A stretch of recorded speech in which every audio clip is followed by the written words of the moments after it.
This is the between Ghosts of El Paso and fuck, I forgot to look at the number of sessions that we're on. So Hold on. 13.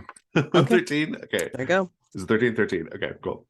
Off to a good start. Yeah, no, great start. Viewers of the video, it's been a few weeks since we've played, so we're kind of catching up a little bit. So why don't we do some recapping? So we have one active threat right now, which is the blue boy. And you got two clues, but I think the more important thing here is that you have answered the question of, is the blue boy real? And it is. In fact, we've decided that it is a tulpa. And so now the question is, how can we get the blue boy to move on? And it allows you to resolve the threat by performing a quieting ritual complexity 2 on that question. But I think the most intriguing thing there is that the blue boy, it seems like maybe he's not a boy anymore. He was kind of like killed, but then a person showed up who's behaving a lot like him and having a lot of the same vibes, and is at Alma Stackpoles right now. So I think that's kind of where we're with that. And that's the only active threat right now. And taking a look at the hunters, conditions are Slade's always loaded up with conditions. Pamela Pickett's loaded up with conditions. Sister Mary and Sidewinder Kid aren't doing too bad, relatively speaking. Is there anything else we should talk about before we begin in terms of recap? It has been a little while since we played. Should I take off Marked by Daisy Pryor since I shot her to death? You can absolutely take that off, yeah. Yay. Does anybody remember what the blue man's name is? Jonathan? Jonathan. Yes, Yeah. Thank you. I'm like, Thomas? No, that's not it. Yeah, it's Jonathan. I think that's actually, if I recall correctly, when I did my research, that's the name of the little boy actually depicted in the painting too, if I'm not mistaken. So Can I get a reminder of what happened with Dr. Clarkson? Because I still have condition of marked by Dr. Yeah, Dr. Clarkson is no longer an active threat. The Ghost Be Gone is no longer a threat. If I recall correctly, Henry Short was killed. Henry Short was killed by the inevitable, and Yes. Dr. Clarkson was upset enough to leave. Yeah. And took Henry Short's body with him. Right. Is that what happened? Yeah. I just watched a few minutes of I'm having a hard time remembering what happened with Ghost Henry Be Gone. Short was going to get into a gunfight with Travis. Yes. Mm-hmm. And Travis accepted, but then Slade killed Henry Short. Yeah. Right. And the Dr. Clarkson was basically like, yeah, nuts to all of this. I'm leaving. Yeah. Okay. I mean, so Hunt for Rebel Gold resolved itself because of because basically you all lost the gold. Yeah. Slade did try and talk Dr. Clarkson into leaving, I believe. Do I recall that correctly? So I think that was sort of Slade had talked Dr. Clarkson into leaving, and the picking up reason stakes for him to leave was Okay. Okay, good. So we have the blue boy then. All right. Yeah, I tell you what, I should have watched the video before we got going. Fantastic. We're very, very close to wrapping up the campaign, folks. You have all your mastermind clues. We just have to wrap up the blue boy, and then this is done, and we go deal with the Reynoldses. And so let's take a look at the day phase. What is everyone interested in doing today? Let's start with Sister Mary. I'm going to go back out to the stack poles, and I'm not sure what I'm going to do there, but I'm going to do it. Heading out to the stack poles sounds good. Slade? I feel like Slade and the new Marshal will have to have a bit of a chat. Possibly a little vulnerability involved. Indeed. I think so, yeah. You okay with that? Yep. Sidewinder Kid, fantastic. And Pamela Pickett. Considering the conditions, it's like I think she's gonna want to I guess maybe unburden or just kind of talk things through with Sister Mary on the way to the stack poles, I guess. Yeah, let's have that scene then. Whose vice is going to be in play? That person can frame up the scene. I would be talking with my mules. What's your vice again? Wrath for petty slights? Ah, I'll let you decide. I don't know how that even Maybe you're works. taking the cart out to Yeah. Sure, poles. sure. Yeah, let's go ahead and take the cart out and From then the wagon. Yep. I So think Gainsborough is like trotting along beside us. okay. All right. I mean, yeah, the mules will only go as fast as Pamela wants them to. So she's just kind of excuse me. I guess as we're getting ready to go and you come up to the wagon. I think she's already there between the two mules, like as they're hitched up, and then you can hear her murmuring to them. And it's like, she's referring to them by name. She's giving them scritches like under their chin or like around their ears. And she's talking quite softly, but you're not necessarily sure it's all English. So, Well, good morning, Pamela. good morning, Sister Mary. How are you? Well, it's another day, I suppose. I see you are taking care of your animals. Yes, You do yes. show quite a bit of care towards these asses. They've been with me for quite some time. And yeah, they are I will say, my greatest friends. Sister Mary kind of reaches out to pat one of them on its Be face. careful, be careful. Kindness sometimes is not quite so kind. So hold out your palm first and then let her sniff. She just lets her hand drop. It's really unfortunate that they don't go to heaven, isn't it? Who's to say?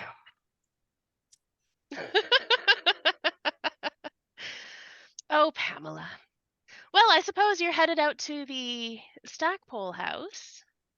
Yes, it seems that while I was away, that Dr. Clarkson has made himself quite scarce, I hear. That's one way of putting it. And it's another person running away from this horrible, ugly town. You'd think he had more fortitude than that, I would imagine, fleecing everyone out of their, well earned money. Yes, I suppose. I wouldn't really associate fortitude with people like you or he. But perhaps I'll be proved wrong. I mean, you do seem to, like I said, take very good care of these animals, and that is at least some version of being trustworthy or responsible. I mean, I'm so glad that you determine someone's worth by whether they show a certain amount of fortitude, as opposed to, proving themselves in possibly other ways. People are required to prove themselves in many ways, Miss Pickett. That's just the nature of life and death and judgment. Well, I mean, judgment can ring quite hollow sometimes, depending on who it's coming from. Shall we go? Let's. Very good. Let's take a look at conditions based Mads, off I that. super meant to try and be like friendly, and I just cannot help myself I- when it's us. Yeah, I'm sure you were seeing Artemis. I don't know why, but there you go. What do we think conditions hollow. wise? I mean, Oh yeah, I'm saying I can take out hollow. Because I called it out basically. Yeah, no, go for it. That sounds good to me. And you get the bonus, Pamela. Do you want to invite the question or find a clue? Oh, let's get some clues on the board. I have to figure out what it You would have to be think though. of it. Yeah. Yeah. And maybe it's something you see just as you pull up to the house or something. If that Yeah, would be that would be easier. great. Sounds good. Okay. Slade and Travis, whoever's vice it is, frame it up. I feel like we're always playing chess. I was going to say playing chess and finding me reading a dime store novel is normally the way to go, and it would keep the tradition of Wyatt's chess playing alive. Then I think, yeah, well, if you're reading the novel, I can Slade can arrive with the chess set maybe a little earlier than expected, and I imagine Slade will knock at the door and stand impassively in front of it until it opens. I think you see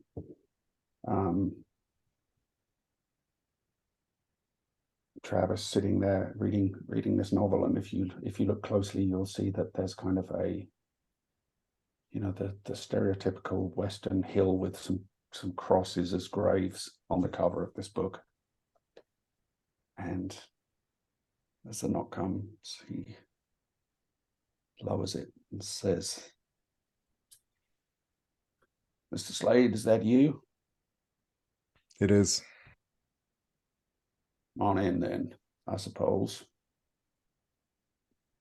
He'll walk in and approach the table with the set without asking before noticing the book and say, "I did not take you to be a reader." Well, I believe Sister Mary would not consider it the most high-minded of literature, but it is a comfort to me, and it reminds me somewhat of my brother. Never let the good sister convince you that comfort has no place in this world. She would have me take comfort within the embrace of the Lord, I believe. How do you feel about that proposition, Mr. Slade? I find comfort is much more valuable on this mortal coil than on any further one.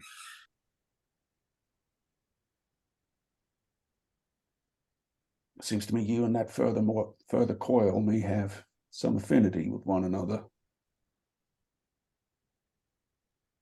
And Slade will take his seat and start setting out the chess pieces and say,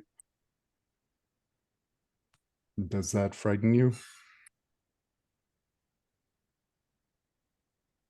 There's a kind of look of childish annoyance that crosses Travis's face. Maybe it does, Mr. Slade. I think it ought to frighten any man.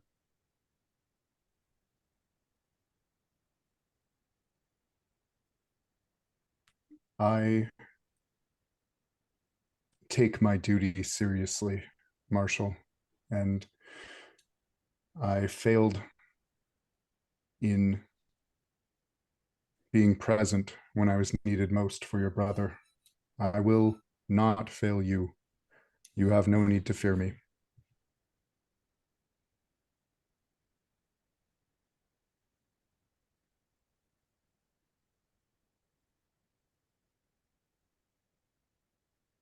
I'm not sure I'm quite ready for the type of service you provide, Mr. Slade. If you are, but know that when your time comes, as it comes for all, you will not be alone. And until it is your time, I will be by your side when you wish it. I like this as the scene, and we'll talk about conditions in a moment, but I have to say, I really think that this scene wants the question about the past, right? Like, because Slade has to answer it truthfully. But I will. It's your decision, question. Travis. I think, yeah, that's too good an opportunity to pass up. Let's talk about conditions before we go there, though. Do we think we cleared any? Slade, I don't know how twisted ankle or busted arm. I don't know if you can make a case for it. I'll take it, but maybe just enough time has passed that yeah, he's walking a little. I'll give you time and just let you clear it for twisted ankle. And Travis, you can clear marked by Dr. Clarkson just as a. Yeah, I was going to say that's kind of become an irrelevance, and I can't clear the other one, right? The Eyes of Gold. Oh, no, you can. Yeah, it's up to you. I think you just chose to okay. keep it. Yeah. Mhm. Okay, well, think of your question. We'll come back to it in a moment. And at this point, Pamela, do you want to define the clue now, or are you ready? I want to say, like, as we're pulling, hold on, let me just look at the, so I'm not repeating myself.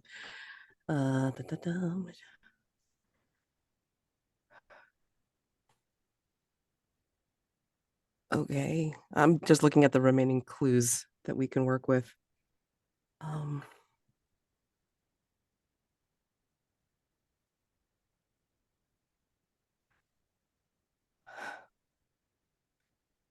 I sort of have an idea where I want to go, but I don't know how to indicate it for outside of the home or.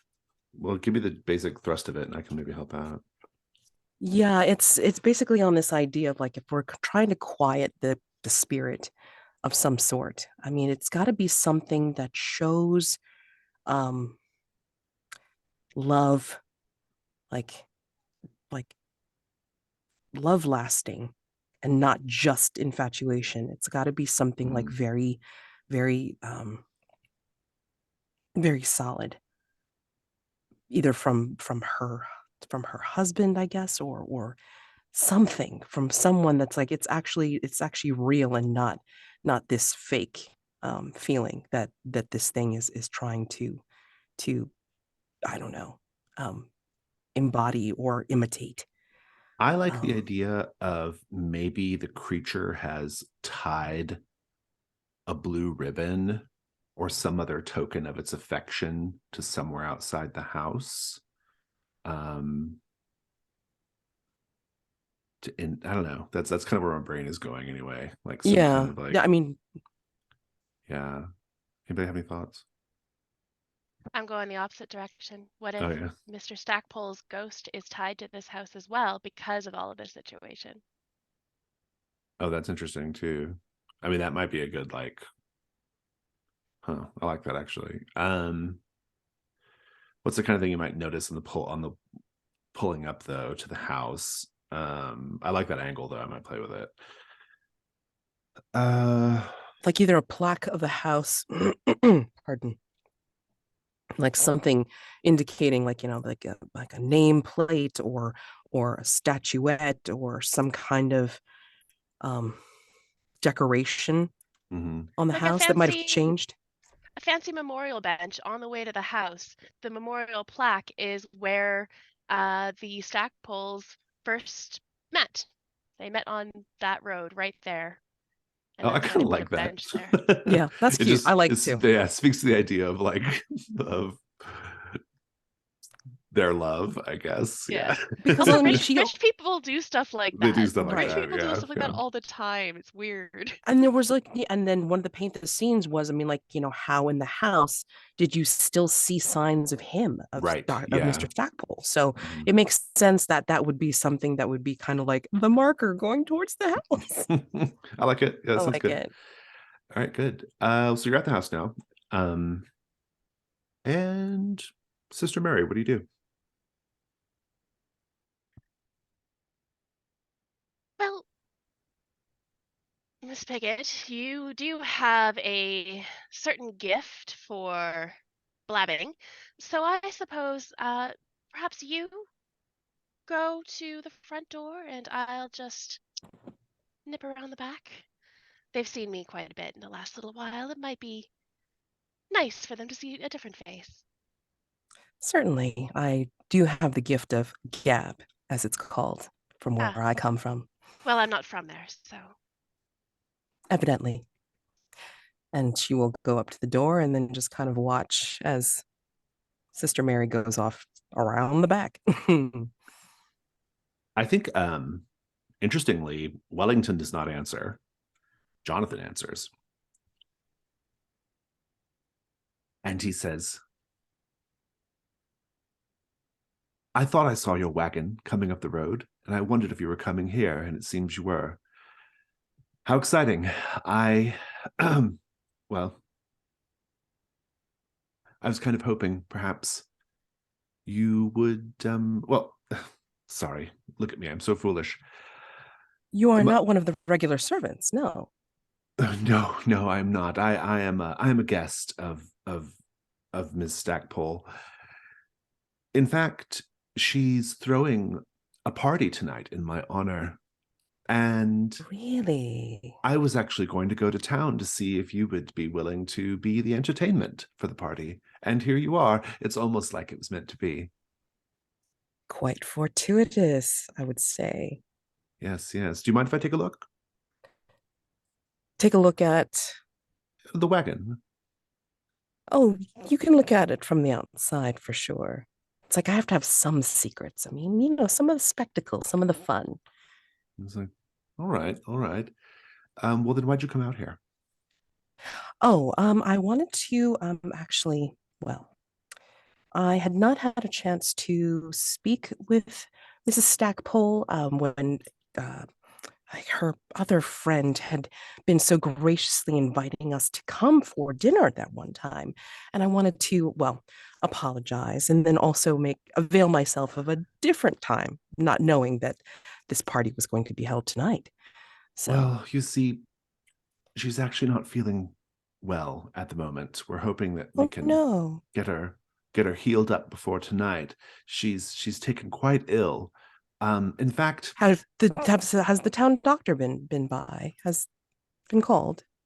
not yet. The illness set upon the house quite suddenly. In fact, I think it's spreading. Everyone seems to be sort of laid up today. I'm the only one trying to keep things under control. Should people even be here? I mean, I would need to tell anyone from town like this may be necessary for a quarantine. They may not want to get whatever is happening here. Well, I think it's probably going to be okay. I think that, and it kind of says, it was something they ate. Really? Bit of And some spoiled meat, perhaps. you didn't partake? No, I'm something of a, well, I have very particular dietary requirements. How lucky for you. Are you sure you don't want me to ride back to town and get the doctor to make sure that everyone is okay? Yes, I think that would be very helpful, actually. Perhaps I could go with you. I could certainly use some fresh air. Well, I mean, to avoid catching whatever everyone else has, we can have a nice conversation back to town. As I said, I don't think there's any danger unless you eat what they ate. It should be okay. Nevertheless, Yes, but you're still willing to come back to town at least and get checked out, perhaps, and then, well, I would just fancy a ride in your wagon. How about you stay outside on the box with me? Certainly.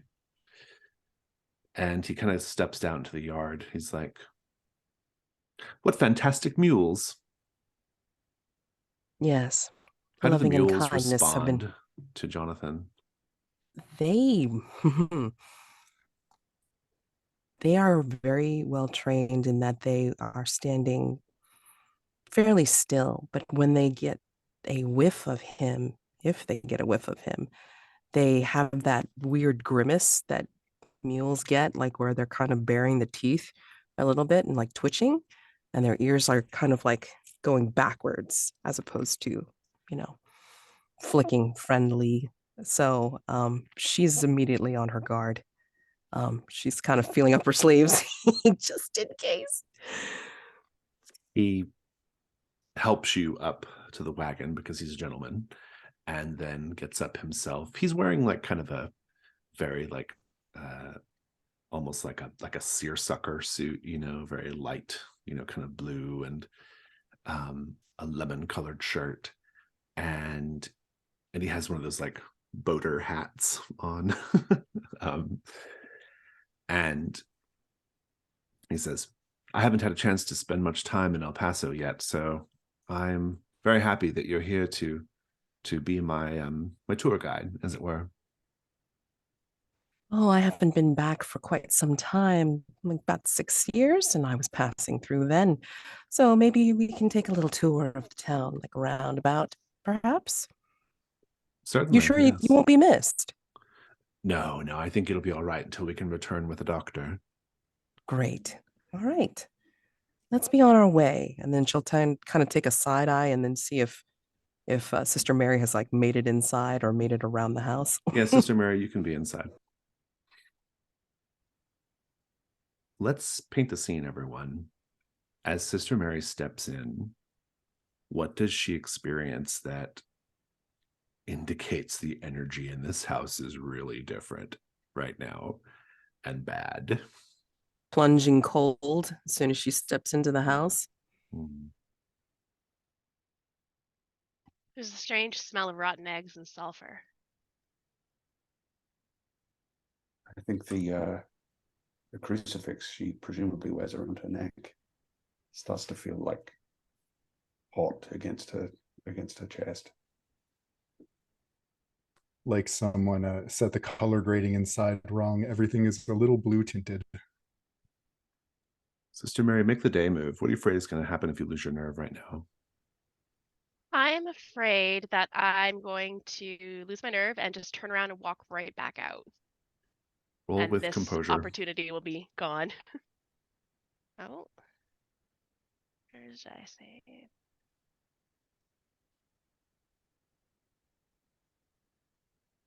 Nine. You're keeping it together. Oh, actually, no, I have to tell you. That's not how the move goes. I'll tell you how your actions will leave you vulnerable, and you can choose to back down or go through with it. You're going to discover that someone in the house is dead. If you're okay with dealing with that, keep going. Yeah, I'll deal with that. That's probably where the smell is coming from. You go into the kitchen, which is the back entrance, and you immediately feel wetness under your boot. Sticky wetness. And you'll see blood pooling from underneath the pantry door. What do you do?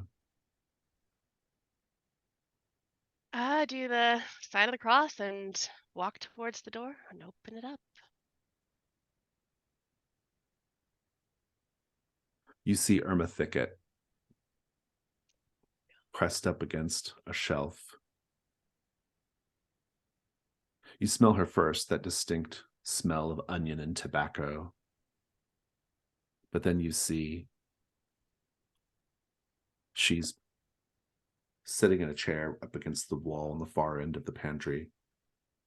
She has a smile on her face, and she's holding her own eyeballs in her hands, blood streaming from the sockets. Make the day move. What are you afraid is going to happen if you lose your nerve?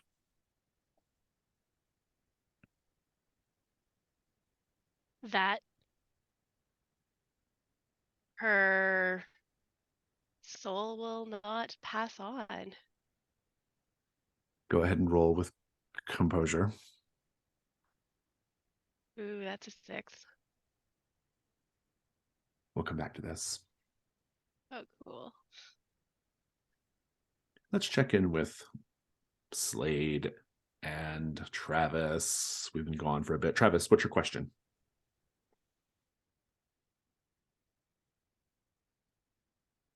I think Travis will just say to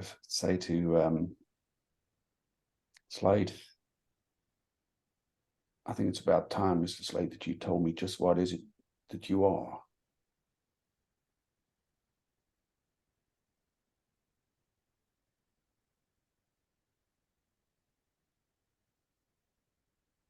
I am not what I have been. I am this man, and I am what I used to be at once. It is distressing.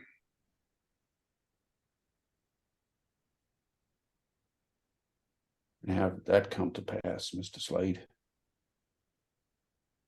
Most distressing of all, I do not know, Marshal.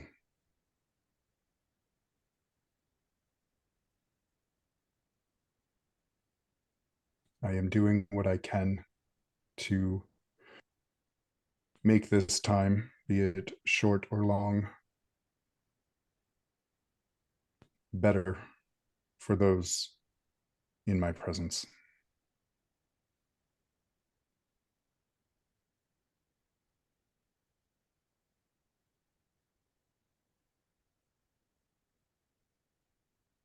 Well, I can't say it doesn't disturb me, Mr. Slade, but at the same time, I think it would be a fool who stood against you.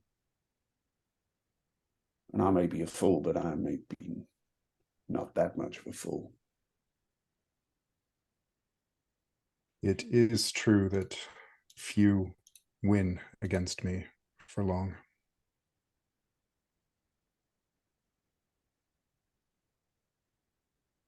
I'm glad we are on the same side, Marshal.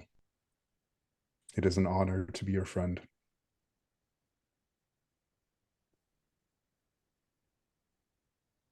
Is that what we are then, Mr. Slade? Are we friends?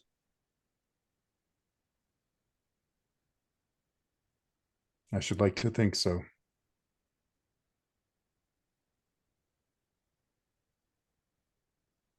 Then you best set that board up then. And he will. Pamela Pickett. Oh, hold on one second. Sorry.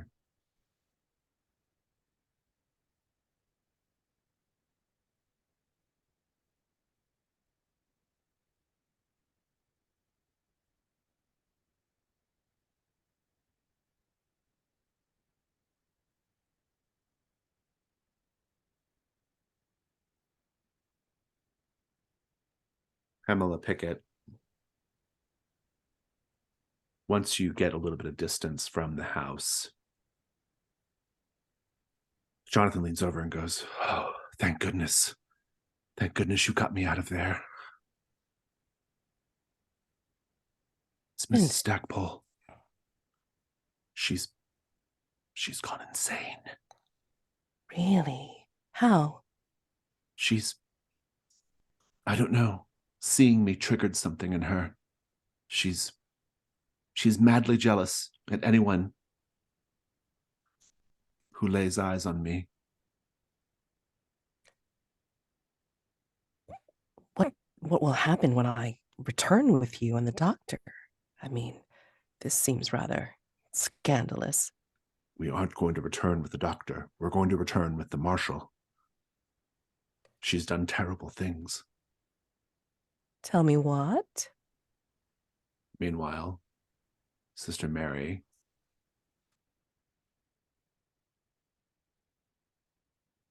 the eyeballs in Irma's own hands begin to twitch. And Irma looks up at you with her bloody sockets and says, "Run, woman, she's coming." Who's coming? And then Irma says nothing else, just goes back to being dead. And then you hear scraping on the kitchen counters.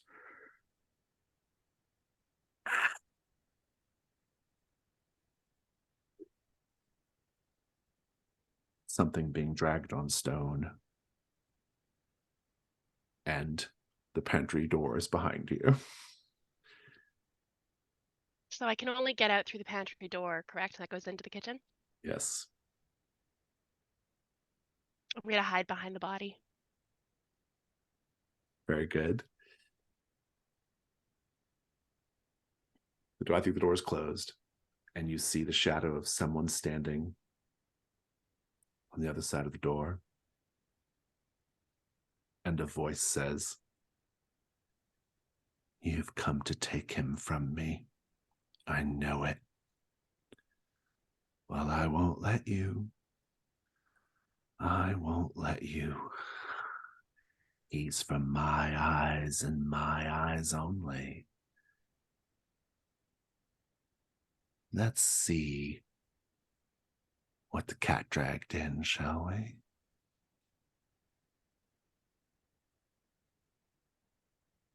I want the night move now. Oh no. What are you afraid is going to happen if she finds you? She's gonna do to me what she did to Miss Thicket. Indeed. And it's worse than that. She's going to prop your body up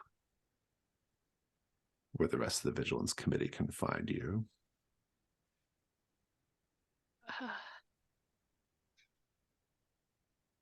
Roll with composure. I'm so nervous. I only have one mask. Oh no. What'd you get? I rolled a 3. The door slowly opens up. You see her standing there. She has a large chef's knife in her hand.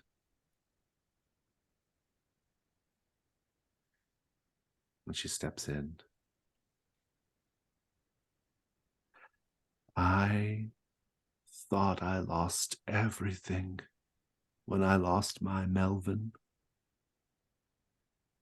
But then he came in and filled the void in my heart. And then I thought I lost him. But he came back, more tall and beautiful.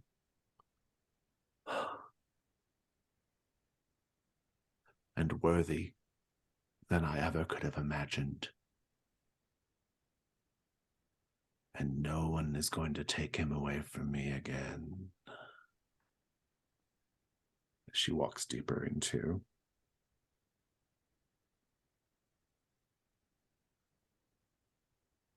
She just pushes Irma Thicket's body down to the ground off to the side. The chair goes clattering. She says, I knew it was you. Any last prayers, Sister Mary? Is the chair that Irma Thicket was on still there? It's knocked over, but yeah. I'm gonna kick it at her as like a last desperate attempt. The only way you're saving yourself is if you use your move. I'm gonna use my move, definitely, but I wanted to at least get in a kick can.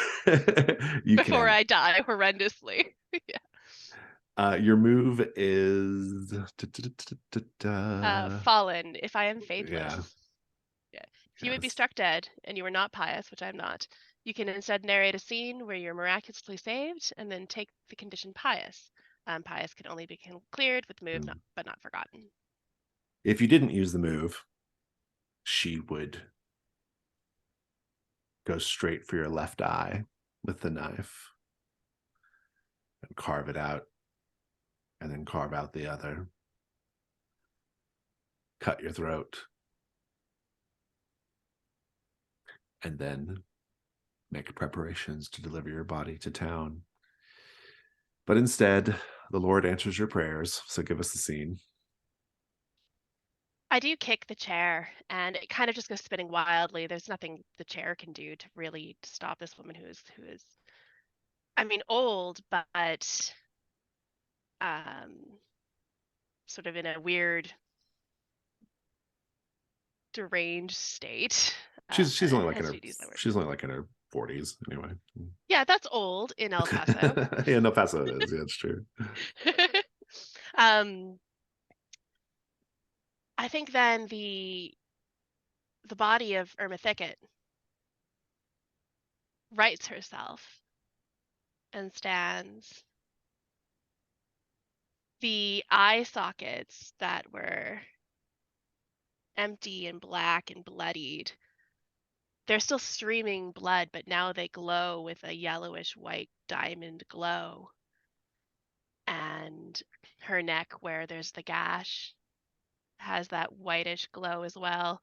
It's light and it brightens up the whole pantry. Irma Thicket steps towards Mrs. Stackpole, and Mrs. Stackpole backs up, and Irma Thicket steps towards, and Mrs. Stackpole backs up. It's enough of a space, enough of a moment, enough of a chance that Sister Mary takes and is out the door in a shot. She doesn't know what Irma Thicket does to Mrs. Stackpole, though. To be continued. Let's take 5.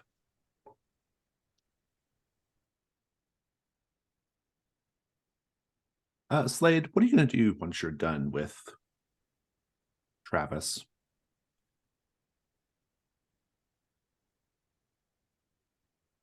Actually, I think it might be even more interesting, given where we're at with the threats, if I go ahead and just put Pamela and Jonathan in town. That way, if you all want to interact with him, you can. So I think maybe as you're coming out of the marshal's office, you'll see Pamela's wagon returning early from the trip out to the Stackpole's house with this young man riding atop it. And I think as you're riding in, he leans over to you, Pamela, and he says, I don't know if it's just the fear that is heightening my emotions right now, Miss Pickett. But, well, I'm afraid if you were dealing me a hand of blackjack, you would have flipped over a 21 on my heart.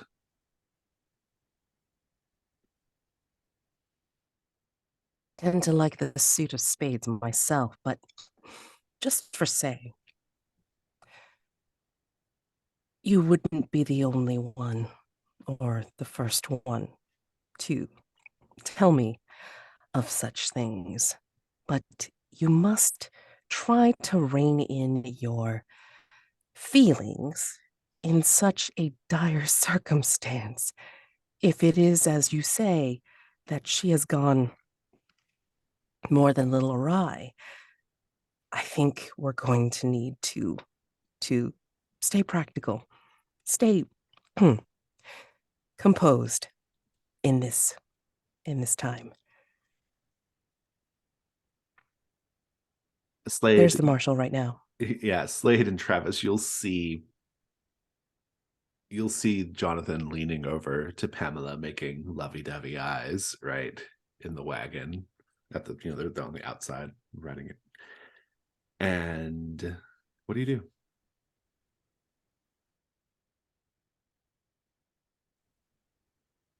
Do my deathly senses pick up anything strange here? Well, I mean, he's clearly like not a person. We've established that already. He's just a manifestation of something. And you'll probably pick up on Pamela's nervousness just from just because I think anybody would at this point. So I think you're going to see some eye rolling. Yeah. Slade will just lean over to the marshal and say, I believe we should intervene, Marshal. Ms. Pickett looks uncomfortable. That she does, Mr. Slade. You may wish to approach before I do. Very well. And Travis will step up to the side of the carriage. And Miss Pickett, can I be of any assistance? Is this gentleman bothering you? She will take a practiced leap off of the box because this is what she does. And she will give you a side eye, like give him a side eye as she's looking at you and say,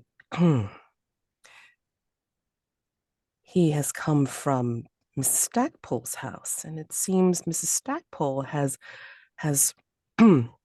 in his words, gone insane. Oh, Marshall, she's gone quite mad. Well, I heard her screaming at some of the servants, and, well, I thought I heard them screaming back, and there was some sort of scuffle, and then blood. And then that was when Miss Pickett and her wagon rode up, and I took a chance.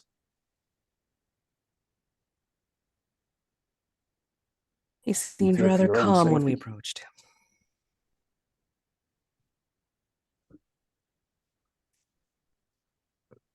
Travis.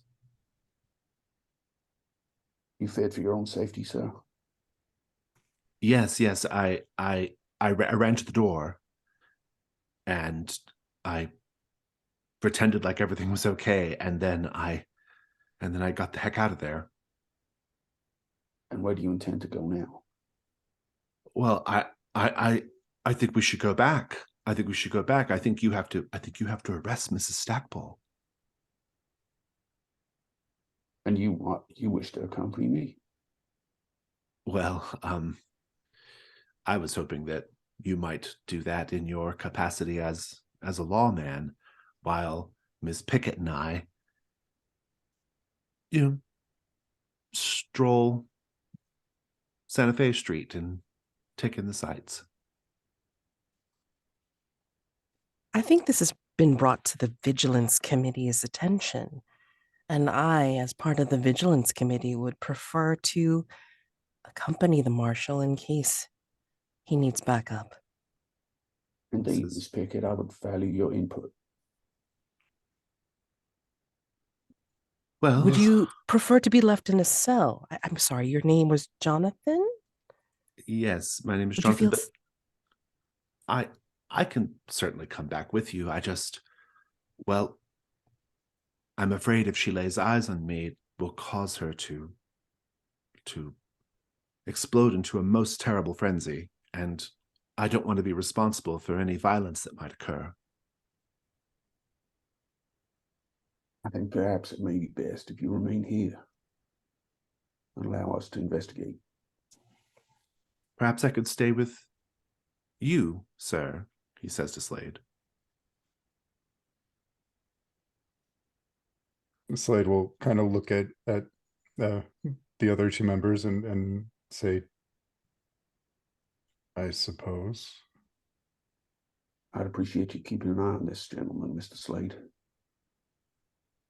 Then I shall have this matter straightened out. Of course. He says, well, Mr. Slade, and he puts his hand out to shake your hand. Slade will look at it and look back up and say, I did not catch your name. Jonathan is my name. Let us go, Jonathan. He sort of sheepishly puts his hand back down and says, well, where's the closest watering hole, Mr. Slade? I imagine out of town, but there are other facilities we can sit at. And he nods at that and will go off with you. Sister Mary, once do you just run away, or what do you do? I'm going to... I actually would like to run along the side of the house outside and look into the windows to see what Mrs. Stackpole does next. Oh, good. It's going to be the information move with composure. Yeah, that's fair. That is, what's my composure? It's 0. That's a 7. Let me take a look at the clues.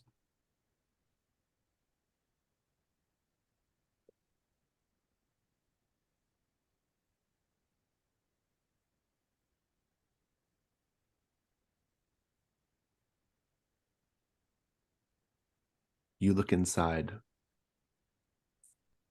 and there are paintings in the drawing room That's where she's walked into. And you'll notice that the various paintings of various people,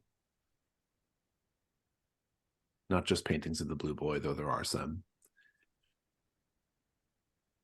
these portraits have all had the eyes carved out of them.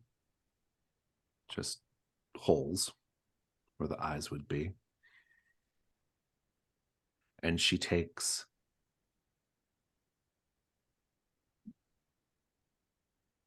a little ceramic statue of a dog, and she takes her knife and she chips the eyes out.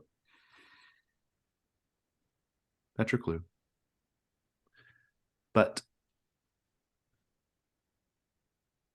I am going to give you a condition. How does it make you feel?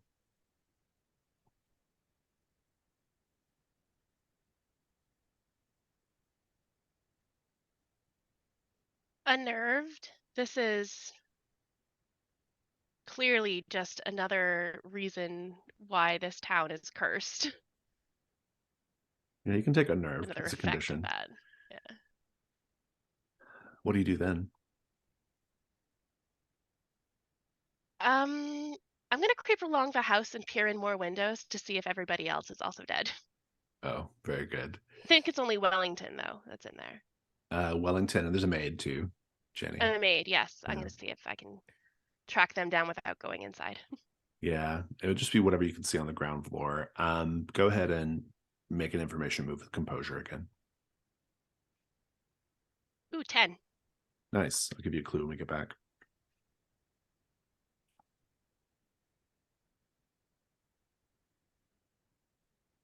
Slade, Jonathan he walks up to the bar of the Rio Grande Saloon and he says,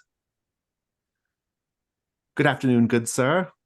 I'll take a pint of your finest ale, please."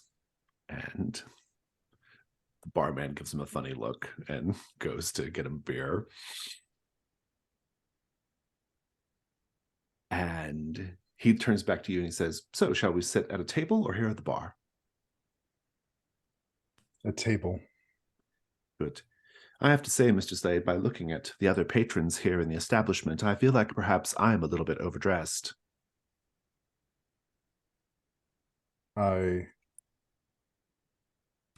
You are dressed rather flamboyantly.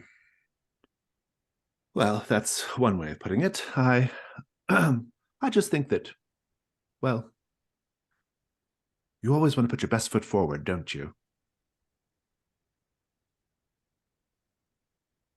What is it that brings you to town, Jonathan? He sits down at his table, takes his little boater hat off and sets it down. And he's got his hair is like in that parted way, with the little curls in the front. He says, "Mr. Slade, I am here because of love. I am afraid that I am a hopeless romantic. I fall in love so easily. I have so much love to give, Mr. Slade. It is my curse." It And sounds Mrs. Stackpole and I, we've been pen pals for many months now. And even just the power of her words were enough to draw me here, all the way across the Atlantic Ocean, all the way across this vast, untamed land here in the former colonies. And now I find myself here with you. Do you have love in your heart, Mr. Slade?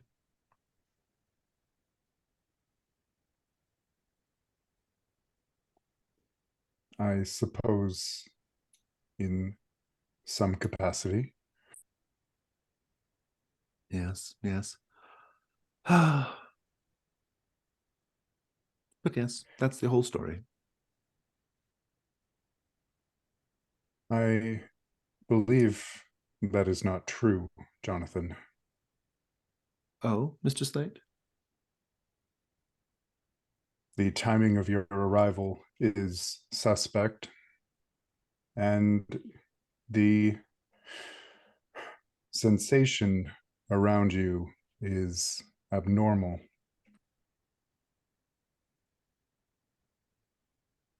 And he sips his beer. Says, well, I had sort of hoped that the good people of El Paso would have accepted a visitor with more kindness and charity, Mr. Slade. Kindness and charity are in ample supply to those who warrant it. Well, what would you have me do, Mr. Slade? I believe you should go back from whence you came. Mr. Slade, I've traveled so far to be here. I can't just turn my back on love now, even though Mrs. Stackpole's gone quite mad.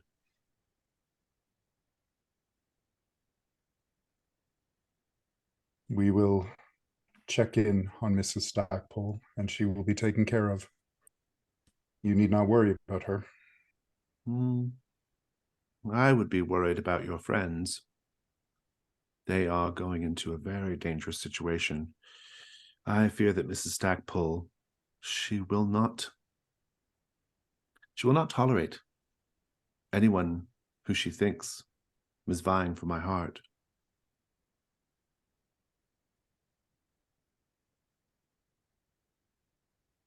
The Vigilance Committee is capable of handling themselves.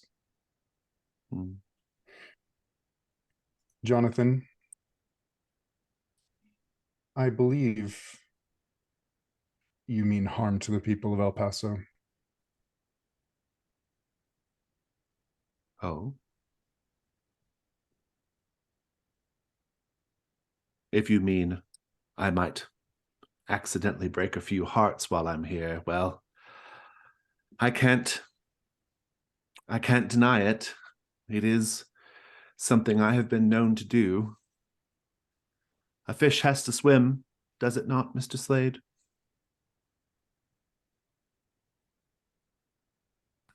Slade will look down for a moment and then say, perhaps I misjudged you. And I think Slade will try putting his hand on top of Jonathan's. It doesn't do anything. But that's a clue.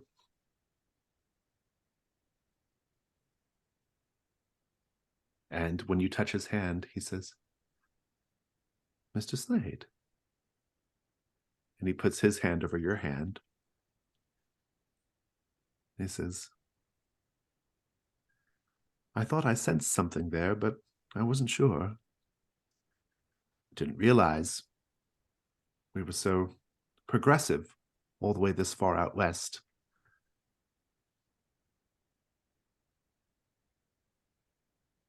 It looks like they have some rooms here, though. Are you tired? No, Mr. Slade. I thought perhaps we could go up and read poetry to one another. If you wish. And he smiles and he gets up and says, this one's on me. And he goes to rent the room. Slade will look a little perplexed, but follow. Pamela and Travis, do you want the scene as you're approaching, or do you want to just fast forward to be at the house? Oh, we could totally fast forward to be at the house unless you wanted to talk about me being a little unnerved, but I mean, again, that could be for a different time.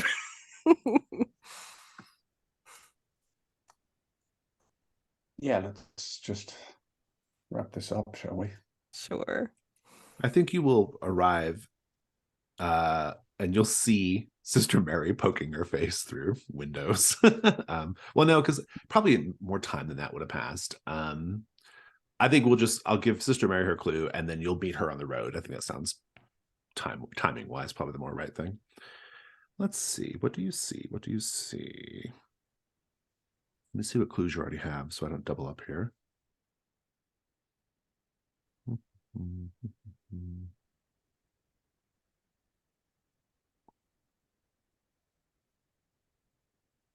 Okay.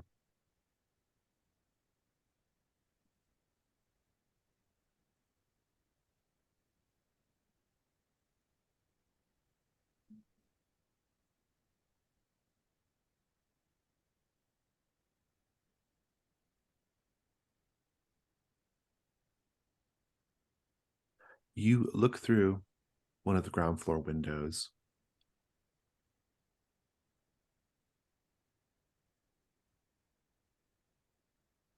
And you actually do see Wellington in the sitting room. He's dusting like nothing is going on. And he actually, something has got his attention in the house. And you hear him say, "Call. I'll be there in just a moment, ma'am. Perhaps you should go back upstairs. You've been very agitated this afternoon." And he goes off. And I think the clue is just mostly, I think it just has to do with Wellington's loyalty to Mrs. Stackpole being a relevant factor here.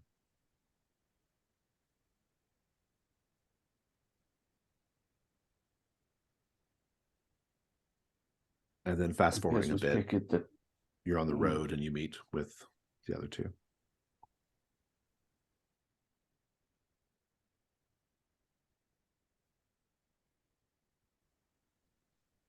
Are you all right? Jonathan said that Mrs. Stackpole had gone insane. Well, he might be right. This quite unlike anything I've ever seen before. And what is I it do that you believe- saw, Miss Sister Mary? I do believe she has been corrupted by some sort of evil. She has murdered Mrs. Thicket, poor Mrs. Thicket. Tried to murder me. Thankfully, the Lord intervened and do a little cross. What did you Where's do? Jonathan? I left him under the care of Mr. Slade. I didn't entirely trust his version of events, you might say. Well, I suppose if anyone can root out what he is, it's going to be Slade. That was my thinking. Now, what did she do to you, Sister Mary? Nothing to me. She tried to, well, I don't want to get into it. It was horrendous and terrible, but You said Mrs. Thicket, one of the servants? I mean, yes, quite dead. Is everyone else also? I'm not sure about the maid. Wellington is, well, I don't know what his deal is, but he's not dead. Are we planning to go back out there to the house, or it's really quite disturbing out there? Pamela turns to the marshal and says, "Well, if she has truly killed someone, then that would obviously trigger, I guess, an arrest of a sort. I suppose. I mean, I could contain her, confine her in my wagon if we wanted to bring her back to a cell. But aside from that, I mean, what would you need to do, Marshal?" Marshal, if we plan on confronting her, I do think we should probably bring at least a couple of your deputies. I believe time is of the essence. Perhaps, Sister Mary, you can return to town and send the deputies on. Miss Pickett, Yes. I'll also check in on our friend, Mr. Slade, and whatever that creature is. Jonathan, I mean, not Mr. Slade. I will confront the lady of the house and get to the bottom of this matter. Slade, you're up in the room with Jonathan. And well, first of all, how is that going? Slade probably has begun wondering why the poetry hasn't started yet. Indeed. I think you will hear from downstairs in the saloon. I'm looking for the marshal. Where is he at? Slade will look at the door, then turn to Jonathan and say, "Wait here," and make his way back down the stairs. It's Deputy Wainwright. He says, Mr. Slade, where is he at? Where's Travis? He is on Vigilance Committee business, but perhaps I can assist. No, I don't think you can. And he turns and walks out of the saloon. I'd like to follow him. You can. He's just going. He's kind of just like going from place to place looking for Travis. Deputy, a word. Yes? You seem particularly fixated on finding Travis. Speak to me of the trouble. No trouble. No trouble. I just need to have a word with him. Pertaining to? Pertaining to my dreams, Mr. Slade. I never stopped having the gold dreams. Nor have I. Well, I intend to put those dreams to rest tonight. And how do you expect this to be completed? That's my business, Mr. Slade. Where is he at? I couldn't say.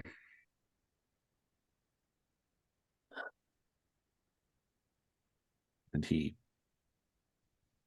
continues wandering about.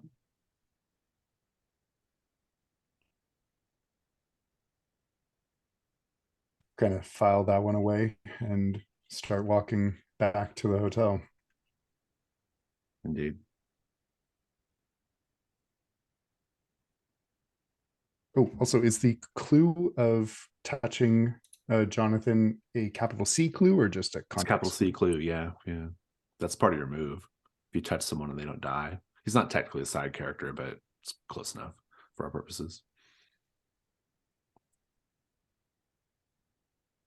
Travis, do you just go knock on the door? I do. You knock on the door to find that it's ajar, and it just slowly swings open. The creak. And you see, straight ahead, an empty entry hall.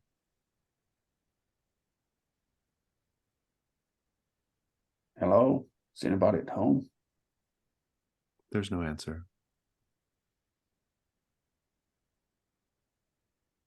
Miss Pickett, it might be wise if you remain with the carriage. Certainly.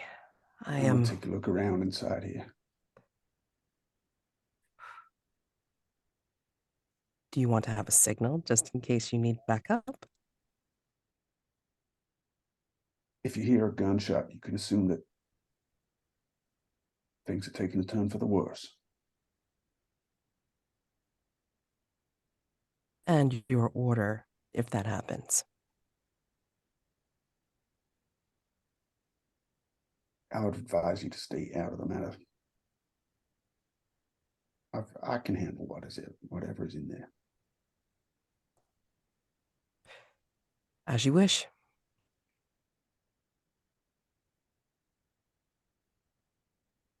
So what do, Travis? Step inside, listening carefully, looking around, and start making my way through the house. Make the information move with composure.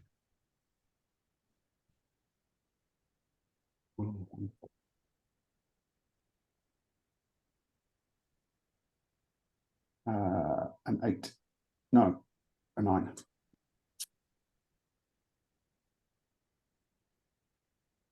give you a clue.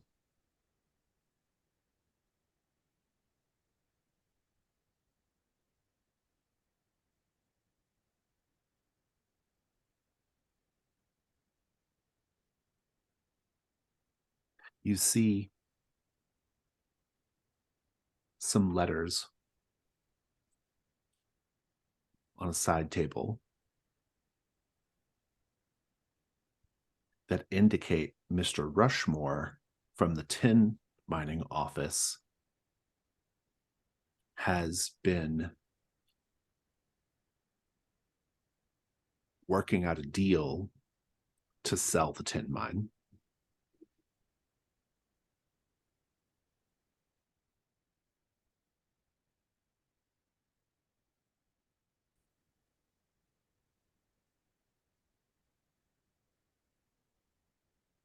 And then you hear a commotion upstairs.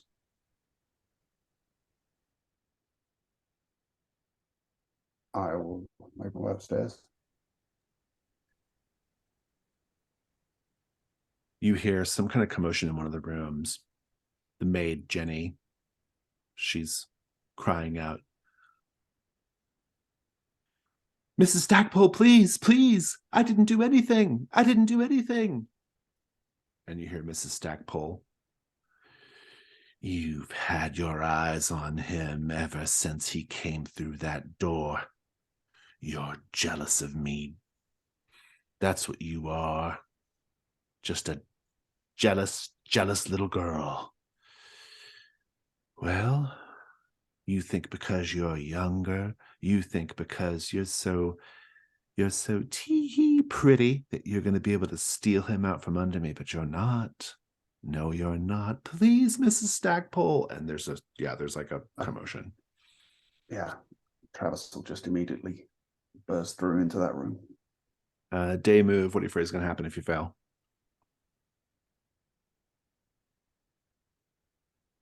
I think that Mrs. Stackpole is actually hostile and can't be reasoned with, and might even be supernaturally powerful in a way that I can't cope with. Roll with vitality.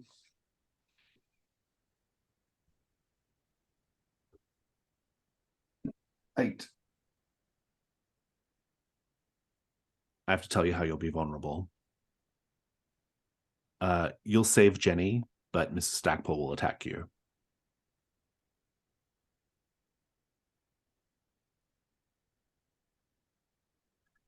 If Do you Mrs. accept Stackpole that? attacks me. Yeah. Yeah. If Mrs. You burst Stackpole in. attacks me. And Mrs. Stackpole has her knife drawn on Jenny, and Jenny just like sees you and like runs out the room, like, kind of puts you between her and Mrs. Stackpole. And Mrs. Stackpole says, "Marshall,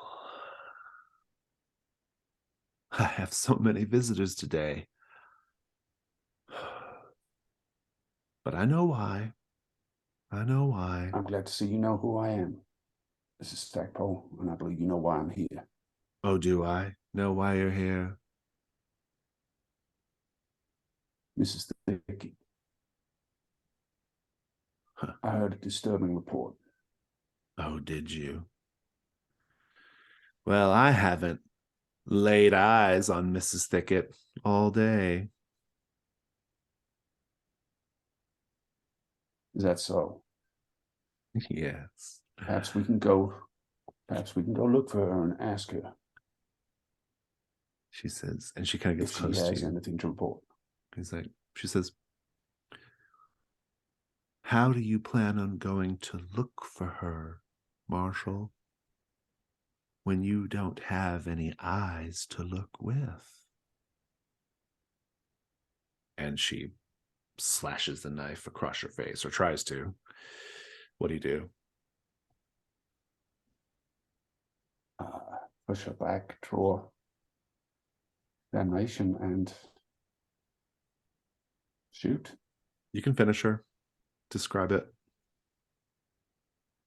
Yeah, I think she slashes with the knife, and Travis pushes her back with his right hand and reaches across with his left, draws damnation, and fires, and the bullet takes her right under the chin, goes through her mouth, out the top of her head, and just, the whole back of her head is kind of, there's an explosion of blood across the wall. There are teeth. There are, the corpse is not going to be a pretty one after this. The face is severely damaged, and blood leaks from the wound across the floor as she slumps back against the wall. Indeed.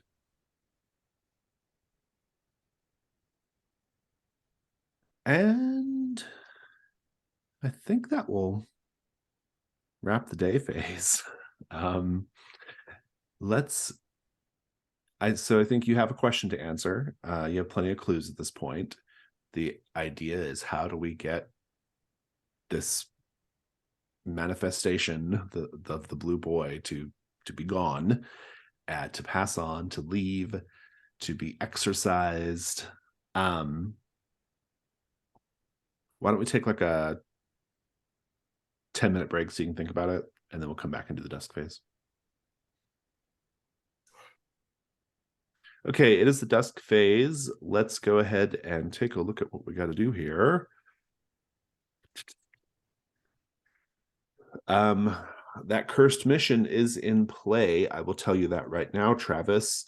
You are going to have to decide what to do about Deputy Dudley Wainwright. So, are you accepting the challenge or not? I do not want to kill Wainwright. Very good. So we'll play that out. Yeah. But it puts that filthy rival in play. Sorry to throw the another threat on the table, but very good. Let's keep going. Let's talk about El Paso for a little bit. All right, let's see. What have we done here? Got the list. Children, agriculture. We've done quite a few. Right. Not sure what we have left even.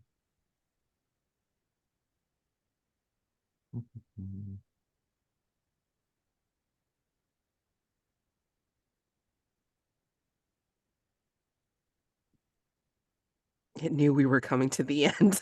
There's nothing left. No, there's some left. I'm just deciding which ones to do. We haven't done Talents of the Wounded Knight, have we? Doesn't look like it. Okay. That doesn't ring a bell. I'll clip it for you.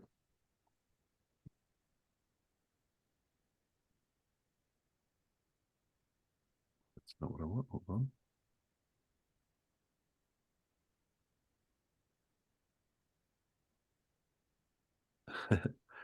This one's kind of a follow-up on the children one.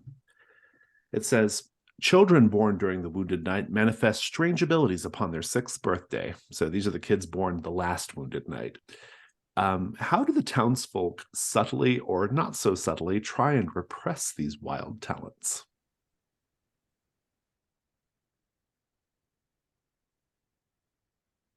I think these kids are marched off to Sunday school, but during the Wounded Night, Sunday school is every day. So there's some fire and brimstone instruction going on in order to keep whatever might be going on under a tight rein. One I of the think- things that happens at Sunday school that Sister Mary Erstwhile has implemented is that whenever it seems like kids are telepathically communicating, which is something some of these children can do, the Sunday school instructor, sometimes Sister Mary, sometimes other people, will stand next to that child and yell as loudly as they can, as many scriptures as they can, in order to distract them from being, telepathic and interrupt that so that they learn not to do it. I think those that are further outside of town, they will do more of kind of a rural solution to this, which is they will lead their children showing these strange abilities out into the outside of their property or what have you, and leave them there for an evening to scare them from using these abilities. And then there's some chicanery involved to discourage any use of them for after that initial leaving out.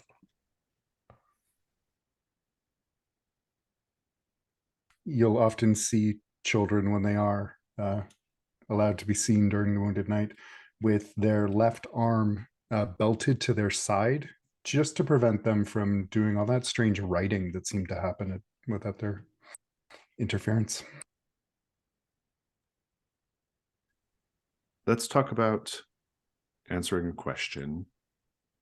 The question is, how can we get the blue boy to pass on from this world? It is complexity 4. You have 5 clues. I'll recap them for people watching the video.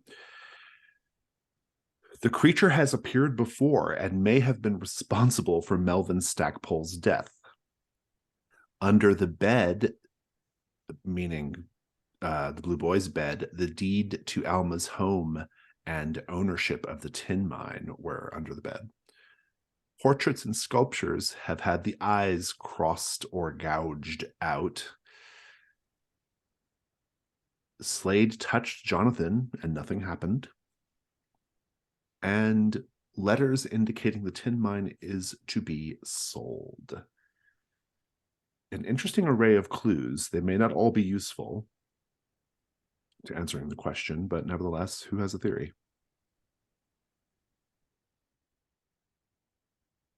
We were kind of during break, we were kind of popping around the idea that clearly the tin mine is related to this situation. It has to be, because why would the blue boy even want ownership of the tin mine? Why are there so many letters indicating the tin mine is to be sold? What's happening with this tin mine? So we thought that the tin mine might have something to do, maybe not just with money, but maybe similar to the other mine that has happened in this story. There's something It's in the same there. mine. I mean, Is it the same mine? yeah. Oh, well, there you we go. Yeah, the blue boy is. I'm thinking. I mean, this is just a theory of mine that the blue boy wants to, whatever that thing is in the mine, to bring him fully into this world, so that he is not just a manifestation of somebody's wish, but also just an actual creature of the world that is responsible for his own existence. What if he's a manifestation of the creature in the mine? That's scary. Right. And then like or an arm or avatar of such. And then, definitely been responsible for Melvin Stackpole's death. So, could definitely claim ownership of the Stackpole property, of the mine, of the home, and then like Of essentially like Alma. of Yeah. Alma, yeah. Yeah. Well, yeah. And then like my thought was with the portraits and the sculptures with the eyes crossed out, it's like, like lengthy exposure to this thing. It's like kind of like this symbol of this entity's presence strengthening and coming through. So I mean, like, can't gaze upon its true self too long, because that's what happens to you. And then again, just like Slade touching Jonathan and nothing happening, just an indicator of like, this is otherworldly. This thing's not human at all. What So- if the creature doesn't want people to see what's really going on, and that's the maybe Alma's carving out eyes for that reason? Yeah, or I felt like it was a sign of either the creature's obsession with, it's so possessive over these certain people that it's crossing out other people in their lives, or it's Alma doing it, that she's, vice versa, is so enthralled by the blue boy. I mean, one of the solutions that we had was, maybe we should take care of the tin mine in some way. That's the quieting ritual. We have any leftover dynamite from the siege? Yeah. It's interesting so far. Ben, do you have any thoughts? I think we got everything pretty much covered, except I was just thinking maybe the blue boy and Jonathan aren't so much like a purposeful creation. This has happened because of Alma's strong feelings and connection to what's in the mine, and it's just trying to, yeah, as Amanda said, trying to become more real, and that's why it's limiting or knocking off everything between it and what's in the mine. I like that. I get the feeling like under normal circumstances, if this wasn't the Wounded Knight, maybe she just would have manifested a regular tulpa and it would just disappear when she dies. Yeah. But Wounded Knight, creepy mine, this is a whole other situation now. It's a whole other situation, and probably much worse. So like the blue boy, so it sounds like the blue boy was manifested by Alma, and because of the Wounded Knight, it's very powerful.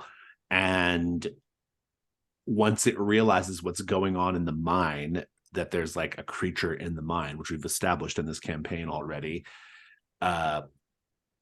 it wants to make contact with it. It wants whatever power is there. It wants to be a real boy. It wants to be permanent using the power of that creature.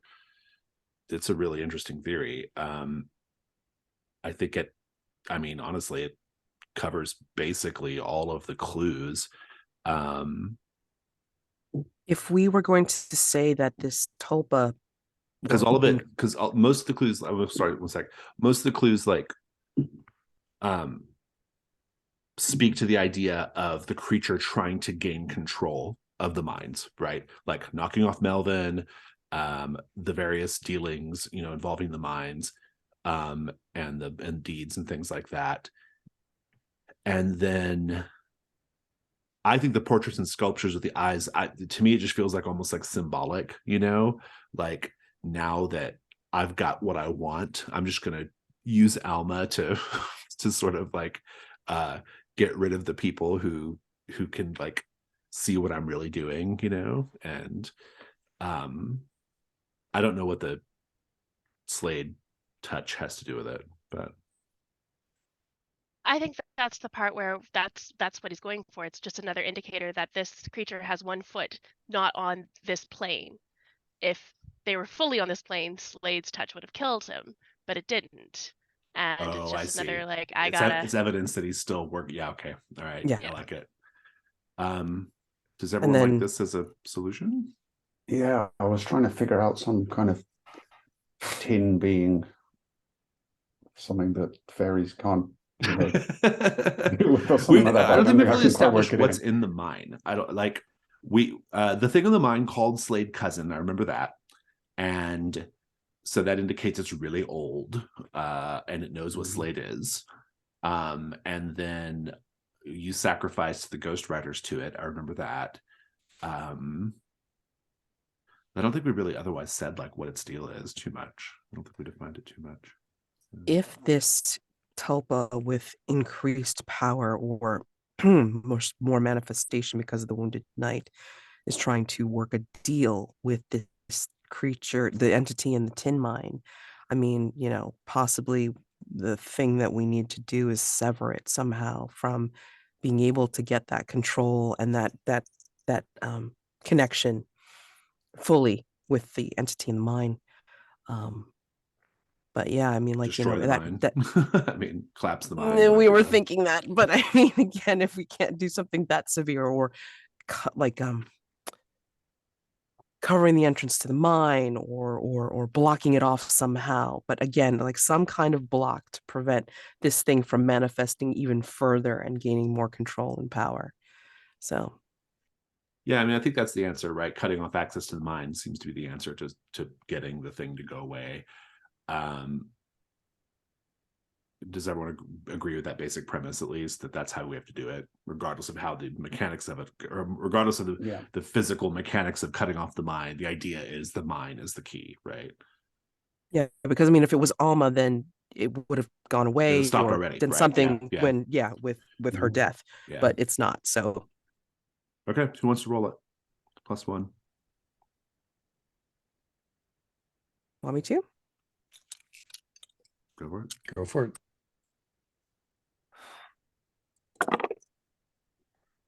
That is a 9. Okay. Do you want to use Janus Mask to bump it up to a 10? Sister Mary can use the Mask of the Idol. I mean, I'll totally use a mask if we want to just make this really easy. I'm good either way. I got a few I can I take say still. let's just use a mask. I'm already on the precipice. Why not edge towards it a little bit more? Let's talk with the Mask of the Idol. Oh, excuse me. It says, each hunter narrates a flashback to a time when they enjoyed leisure in a picturesque place. So be thinking of that. And then everyone else mark whatever past or future mask you wish. And you have a 10. So sorting out the blue boy situation won't be too much trouble. Let's take a look at the well, let's find out what everybody's specifically going to do. Travis, in the beginning, you're going to have to deal with Dudley. I'll tell you that right now. But once that's done, it sounds like you're maybe heading to the mine, or? I think so, yeah. I think if you want to get some dynamite, that's fine. I'm sure there's some left over from the siege of El Paso. Slade, what you're thinking for tonight? Slade is going to want to try and meet up with Travis before Dudley makes his appearance, and then then the mine. Okay. Pamela Pickett?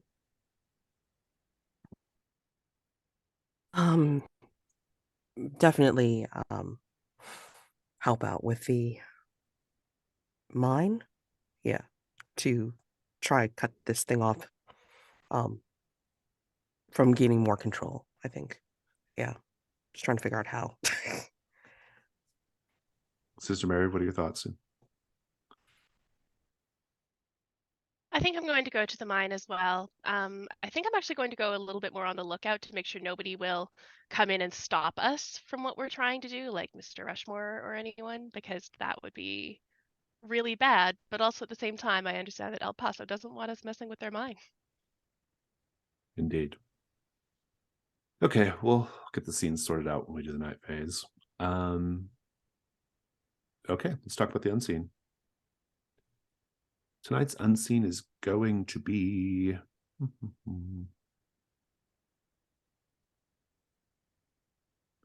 We're going to do the Texas Ranger. This is on line 53. On the left. John Armstrong is a second lieutenant in the Texas Rangers assigned to the Eagle Pass region and enforcing the law on both sides of the Rio Grande. He is currently running down a murderer. In the dead of night, he lies in ambush for his quarry. Ben, you have the first prompt.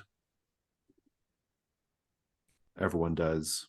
Paint the scene, which is the second prompt. Ours today. Rob, you have the third prompt, and Mads, you have the fourth prompt. Let's go ahead and take a real quick break. Just take we'll take 5 and we'll come back and do the night phase. It is the night phase. Ben, in pursuit of John Wesley Hardin, Armstrong is positioned by a river. Besides coffee, what does Armstrong use to pass the time and stay awake next to his small campfire? As he started realizing he was drifting off in the dark, Armstrong started practicing an old trick he used as a child and reciting scripture under his breath, just trying to get every detail right, really focusing his mind. But he noticed that too started trailing into nonsense as sleep started to overtake him. And finally, in a bout of frustration, he threw off his boots and waded into the cold of the river up to his thighs.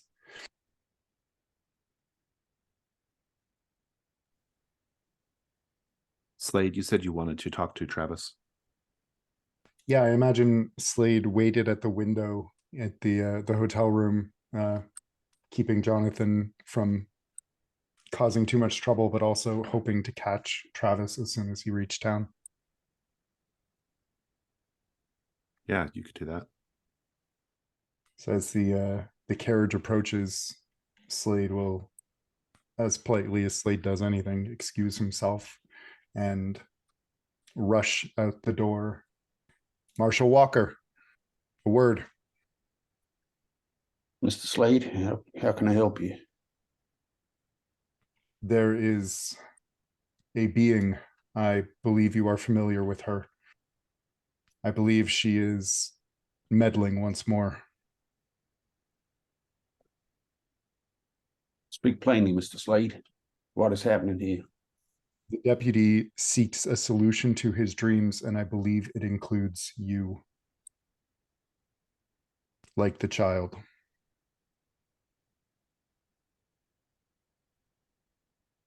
Bam.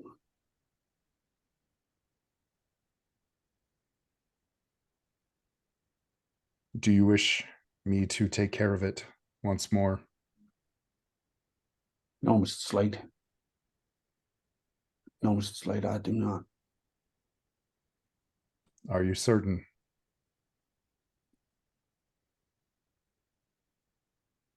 He would feel no pain, no fear. It's maybe. I don't think it's truly him doing this. As it you would wish. be right to exact punishment on him for something that he was being made to do. If he is made to do it, he is dead either way.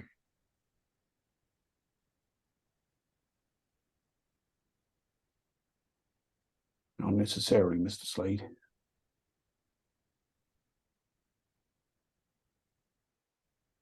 And Travis looks down at the gun and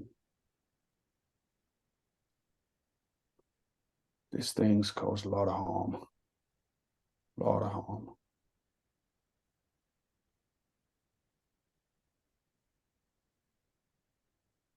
I will follow your direction. I gotta take some of the blame for that. I ain't gonna shoot him.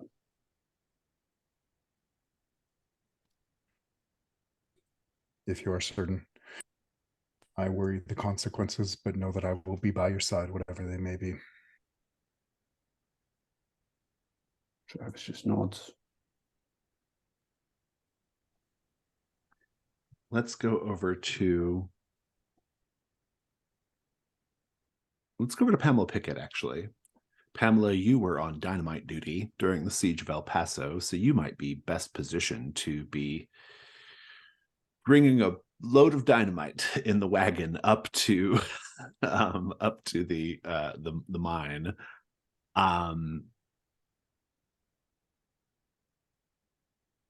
And I would Yeah. imagine that Sister Mary would be with me as well, because if she wanted to do lookout, or did she want me to drop her off someplace nearby, and then I would go to the mine itself. Probably a drop off. It's just so I could have a good view of like, yeah, well, yeah, kind of like standing outside the entrance of the mine is where I'll be trying to make sure people don't go in. Okay. Yeah, I mean, then she would be bringing in the leftover dynamite from the siege, and then like trying to plant it in a way to block off access. Yeah. I think while you're doing that, while you're planting the dynamite,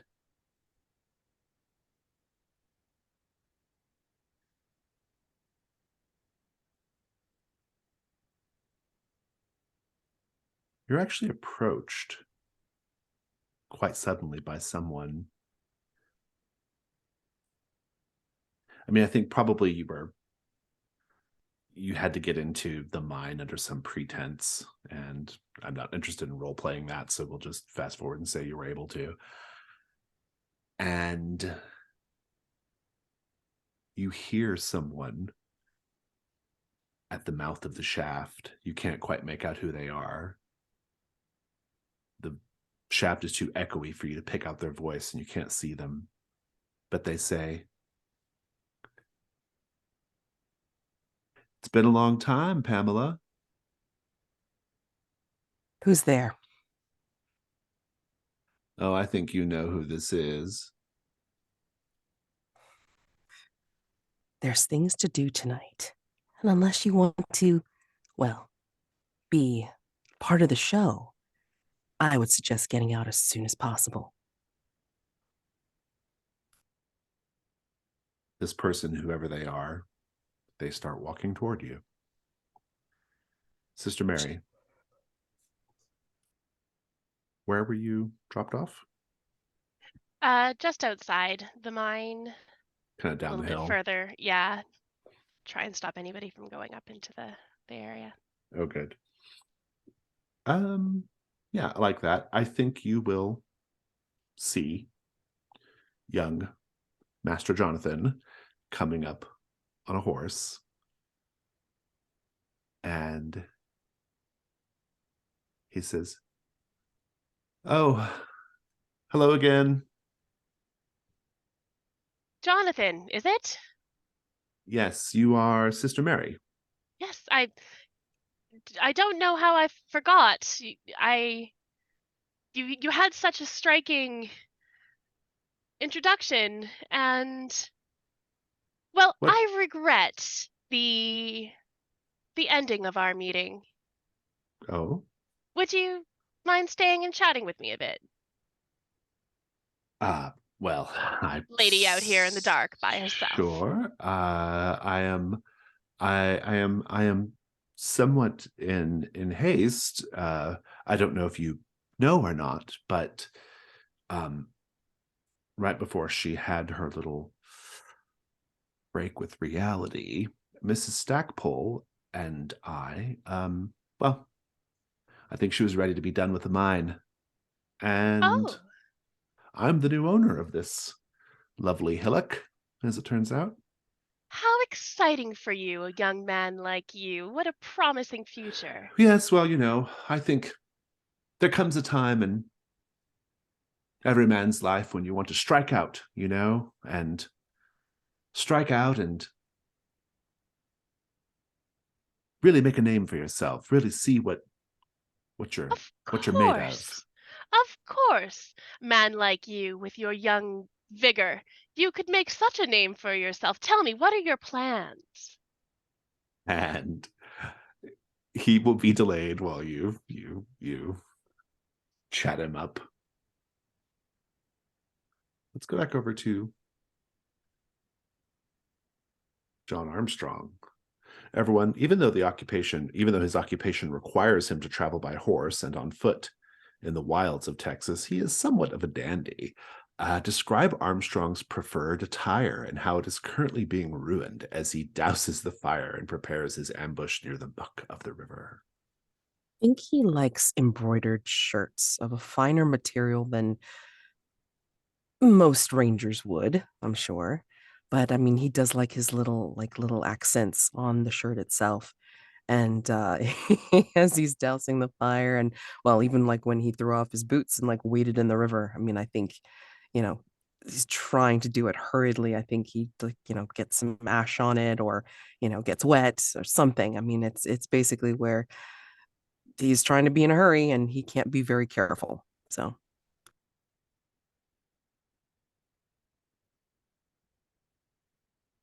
Armstrong is known for his very fine, very clean, very white hat, which unfortunately, because he's going for subterfuge here, he's had to sully it a little and rub some dirt to make it not quite so bright in the moonlight.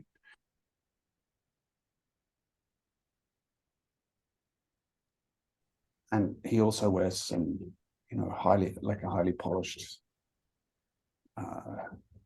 what do you call it? Like the bootlace tie with the kind of silver, A bullet tie. Yeah, like the ornament joining it together, and a shiny belt buckle and those kind of silvery trimmings, and he's had to take all of that off and store it away carefully in his saddlebags for the time being.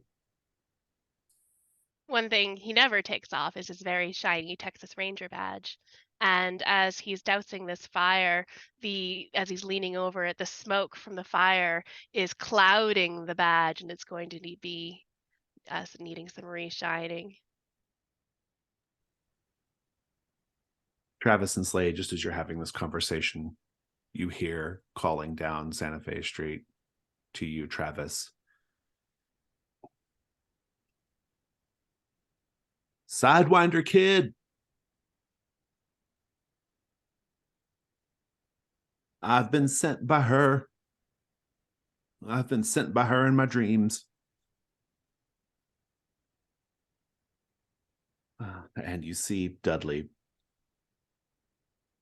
approaching Travis nervously. He says, "Now I know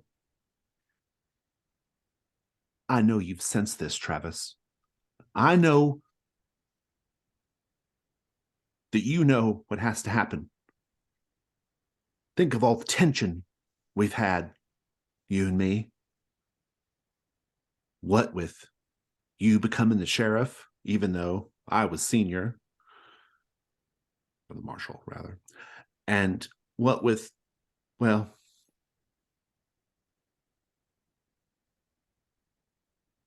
I think most people think that, well, I'm supposed to be the big man in El Paso. I was just discovering myself. I was just easing into what God intended for me. And then along you came.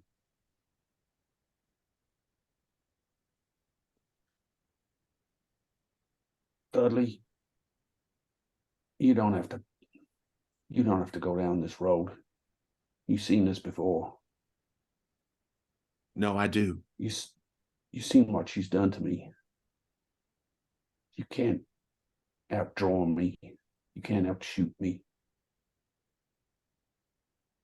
Heck, you want to be marshal so bad? You think I want this? And he pulls the badge off and just like throws it in the dirt at Dudley's feet. Take it. And he looks down and he says, she tells me I can't just gun you down in the streets, Travis. It has to be fair. You have to duel me. We have to face off. We have to count. We have to see who's fastest. That's the only thing she'll accept. That's what she says. That's what a man would do. And I am a man. Dudley, you already know who's fastest here. But I ain't gonna prove it to you. He picks up the marshal's badge with a trembling hand. He says, "You throw it away like it's nothing."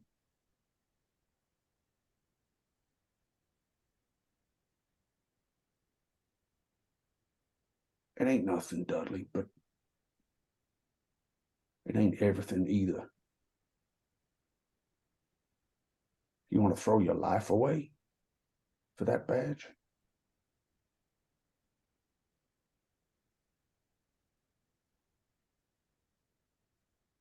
And he has a tear streaming down his cheek. He says,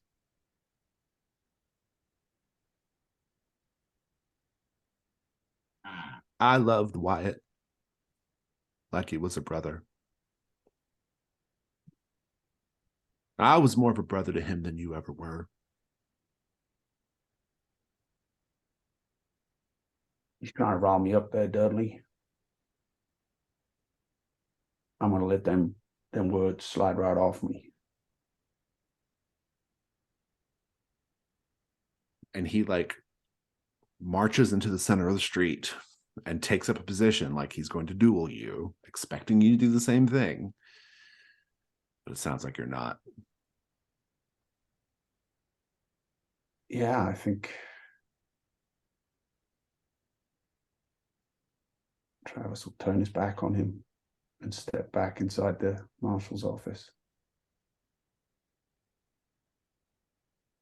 Slade, what are you doing during this time?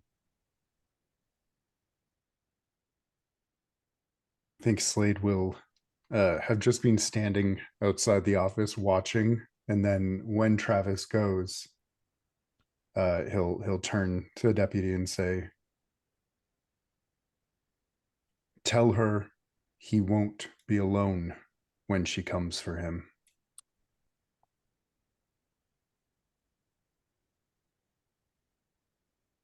Sister Mary, eventually Jonathan will not be delayed any longer. And he says, "We really have to get up to the mine now, Sister Mary. This has been most stimulating, and I'm happy that we were able to patch up our little differences here." And he kind of marches up the hill. What if I pull a gun on him? You can. And you have a gun? I have an officer's revolver from the war, and I have Henry Short's pistol. He says, "Sister Mary, what is this all about?" You of all people should understand when love fills your heart in such a extreme way, the extreme measures you have to go to keep the person that you want with you.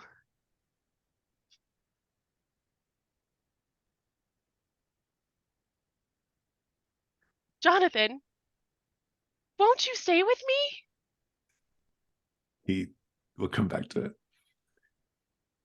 Pamela, stepping into your lantern light, is a man who is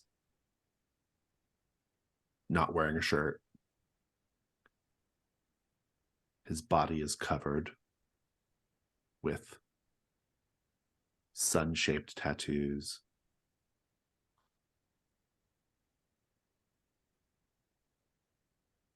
And he says, "You don't know me, Miss Pickett.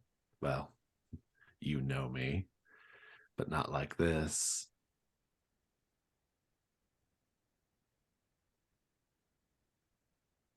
Are you? You need to get out of here. There's something I have to do. "Oh, I know what you have to do, Miss Pickett. I know what you have to do. I know why you're here. Because I'm the one who set you on this path, my dear."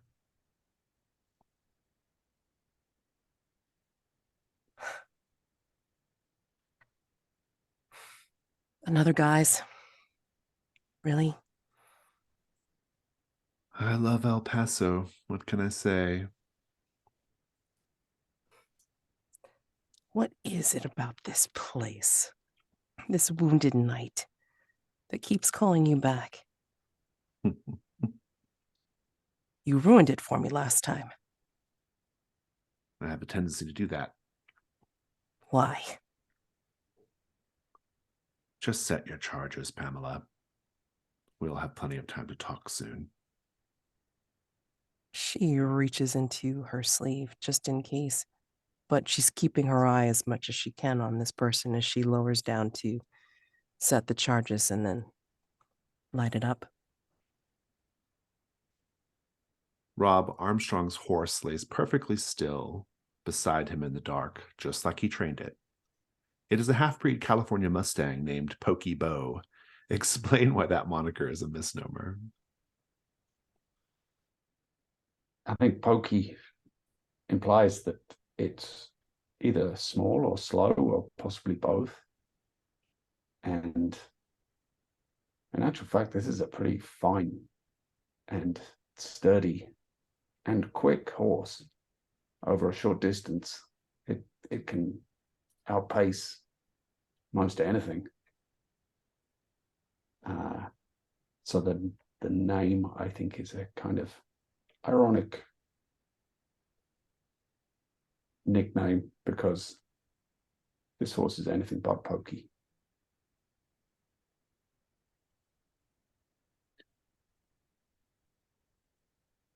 Sister Mary, Jonathan, he says, yes, Sister Mary, I understand the wild susurrations of the heart. I certainly understand how you could be having these extreme feelings. It's been something of a theme the last couple of days. But I have a feeling that there's something going on in my mind that I need to be present for, and you are delaying me in a way that I don't appreciate. I've been very polite because I was raised to be a gentleman. But I will not have my person threatened like this. Well, I suppose I was tired of the trot anyway, so either you get off that horse right now, or I shoot you. He says, all right. And he gets off the horse. And he says, so what are you all doing here?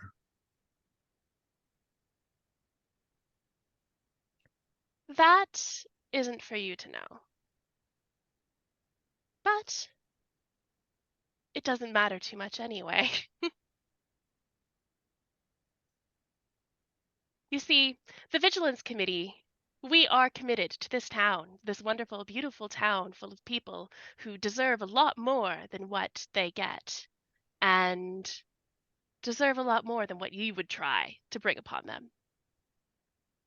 Or things like you. And we aim to stop that whenever we can. If that means shooting a ghost boy, then we'll do it. If that means shooting a ghost man, then I'll do it. If it means blowing up your little mine, well, then we'll do it. Pamela.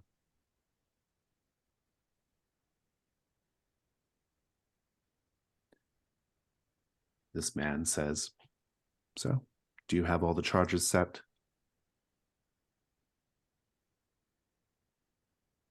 Yes. Are you going to thwart me here as you did before 6 years ago? You always have a choice, Pamela. That's the really interesting thing about our relationship. Everything you do is your own choice. I don't make you do anything. No, you don't. But you're wonderful about getting obstacles and making it very difficult. I Well, just let's want to know talk if you are. about Well, true to form, I've been spending a lot of time in the tunnels beneath El Paso in recent months. I find myself absolutely drawn to them. I also find myself intrigued and somewhat disturbed by the strange confluence of entities that have found themselves here on this particular wounded night. But I think none of that matters because of what I've discovered. What's in this mine is the key to the greatest score you or I will ever know.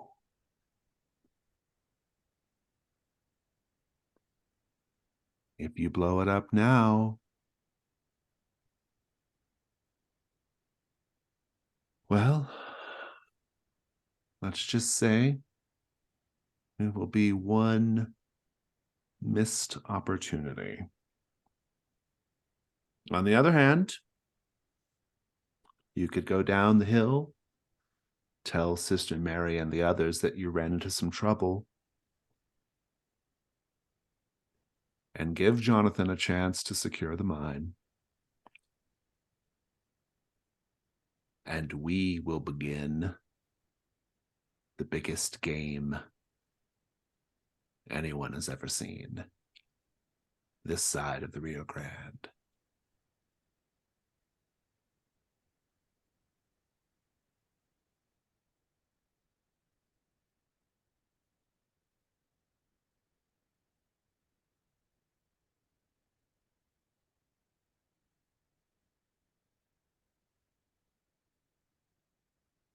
You can make a decision in a moment. Travis and Slade, I assume you're just riding out to the mine at this point. Yep. Yeah. Assuming Dudley will allow me to. Yeah, if you don't, the Lady in Gold says you have to face him proper, and you're not doing it. So That's that. In fact, I'll ask you this, Marshall. How do you, as you walk away from Dudley, how do you know that the Lady in Gold's grip on you is actually loosened?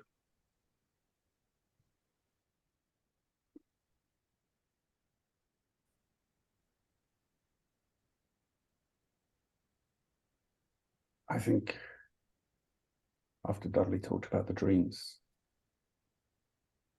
Travis tries to remember the last time he had that dream about gold and realizes it's been a few nights.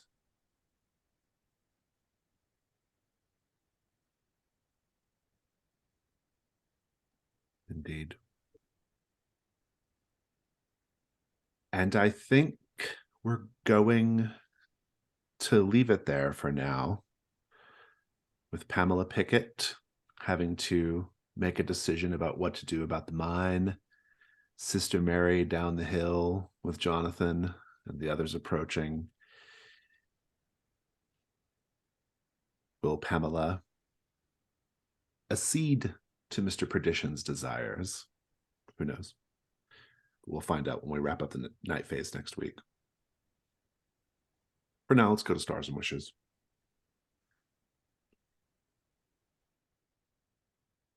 All right, star for that cliffhanger ending. Damn. I'm gonna be, oh my God, this is all I'm gonna be thinking about all week. Wow. I have some little things that I thought were extra fun. And obviously, my stars are always. This is just so much fun to play with you all. So I'm really happy that I get to do that. Rob, that description of when you shot Mrs. Stackpole, the addition of the teeth in there. Oh, that really sold it. It really grossed me out in the best way. That the fact that there was teeth involved, disgusting, amazing. That whole bit was really great. With Travis walking into the house, like it felt like a movie, and I really liked that. The conversations between Slade and Jonathan were hilarious. like Slade not really understanding, but also knowing that this thing is evil. And oh, it was really a fun juxtaposition of weird different characters, and I'm really glad it got to happen. I loved the chats between Mads and Mr. Perdition in the night phase there. I thought that was, I mean, we didn't get a lot of it, you know, compared to chats between everybody else. It's always happened. But I really get this idea of how complex the relationship is between uh, Pamela. Sorry, I forgot your name. Pamela and Mr. Perdition, and I'm really excited to see how that plays out. So, yeah. I want to see what I want to know what happens next week. I can't. Oh my gosh. Oh yeah. I also really want to see what's going to happen with the Lady in Gold and the rival, and what's going to come of all of that. I'm really glad that Wainwright didn't die though. I want to say I'm always impressed when the conversations or the lines just, just burst out shining. I mean, like Slade and like near the beginning when, he was talking about taking comfort on the mortal coil um as being more valuable or something of such sort. And it's like that was just so, so wonderful. And then like, towards the end where Travis was saying to Dudley, it's not nothing, but it's not everything either. I mean, oh my gosh. I mean, for whatever reason, we still like Dudley, and it's like you just don't want to see him dead. And then Sister Mary, oh my God, that scene with being with Irma and then being stalked by Mrs. Stackpole. I mean, that was literally like, felt like being in a horror movie and just watching, like, oh no. And it was beautiful. And then Jason, of course, like, as always, your able handling of like, getting us to that tension moment, and we're still holding on because we have to wait a whole week now to finish. Damn it. So wish stars for all of that I just mentioned, and wish that holy crap, I can't wait to see what happens next week. Yeah, that's my wish too. I want to know. I want to know what Pamela's going to decide. Is Pamela going to go with the grand grift, whatever it means, or is Pamela going to blow the mine? What I love about this moment is it's something I've been thinking about for a little bit, and I like it because it suggests that the mine was not just like a one-off story element, that there was like a bigger thing going on with the mine. It was not just about the Ghost Riders. That was just kind of how we learned about it. I think it's interesting that Del Sol, like, I think it's interesting that the Marshal is the one who that Wyatt's the one who made contact with Pamela in the story to get Pamela to come and join the Vigilance Committee. And it makes you wonder how much Del Sol off screen had to do with that, right? I like the idea that, like, in Mr. Perdition, we're kind of seeing this sort of like cousin relationship between Slade and Del Sol, right? We're kind of seeing like what some of that meant, right? I think it's interesting that, I don't know what it means exactly, but I think it's interesting that Slade sees him like for something different than everybody else does. Slade sees him as this like kind of half, like man, that's very withered. I think that's intriguing. And I like the idea of the character being like underground, like literally and figuratively, right? Like they are hidden, and they're also like literally under the ground frequently, right? Like in the tunnels and the mines and things. And so I just like this sort of like this idea that there's like some kind of connection here going on. Mr. Perdition has a lot to do with it. I want to know what the Reynoldses have to do with it, if they are involved in whatever is going on here. Because one thing that can happen on the Charlatan playbook is the Charlatan joins the Reynoldses, right? And so that could be a fun outcome, right? If this is all leading up to that. So who knows? But in any case, a lot of it will depend on what Mads decides. But but stars, I told my wishes first. Stars, though, great session. I loved the sort of like slasher movie thing with Sister Mary. That was great fun. All the scenes with Jonathan were really fun. He's a fun character to play as I've sort of conceptualized him in my brain. So that's really, really good stuff. And the stuff with Dudley was great. The Dudley and Travis. I love that, like it all seems so important to Dudley, but like to like no one else though. like the importance of it to Dudley is like not felt by anyone else, and there's something very tragic in that, which I really enjoy. So yeah, it's a good time all around. Yeah, I think, you know, Travis probably felt that same way some time back, but now he's seen what it really involved. It's, you know, he's done a bit of growing up in a way. Yeah, that was a cool session. I can't believe I finally got an Echo in the Night, and we're stopping short of the Dawn phase. So yeah, lots of good stuff. I in terms of wishes, I think it would be really interesting whichever way things go with Pamela. It would be interesting to like set up a bit more of an interaction between her and Travis before that gets settled, because there's that whole connection to Wyatt. I think that's a really interesting thing to pursue. Yeah, I don't know. I don't have much to add in terms of stars to what everyone has already said, but yeah, great work as always. My stars are pretty much would just be repeating. I loved the whole scene at the Stackpole's house, and I loved that Sister Mary just narrowly escaped death, and knowing that that's just around the corner is makes every scene with Sister Mary in potential danger so juicy.